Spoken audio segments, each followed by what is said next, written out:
Genutė, kokia ta šiuolaikinė moteris skubančiame mieste?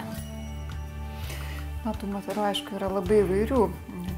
Ir ta šiuolaikinė moteris, kai kalbama, kad šiuolaikinė moteris visą laiką įsivaizduojame tokia karjeros moteris, labai savarankiška, labai stipri.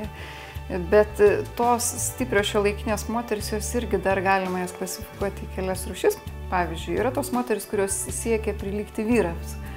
Reiškia, jos siekia karjeros, užspaudžia savo emocijas ir galų gale kažkokį tai moteriškumo dalį ir praranda.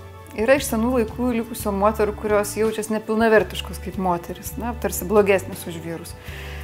Va, ir yra, ačiū Dievui, yra tokių moterų, kurios viena vertus gali būti stiprios, savarankiškos, o kita vertus sėkmingai naudoti savo intuiciją, jausmais, kur kas geriau negu vyrai. Geriau įvardinti, ką jos jaučia, geriau aptarti santykius, geriau jausti aplinką, visumą negu vyrai. Ir šitoms moterims, aš manau, sekasi geriausiai.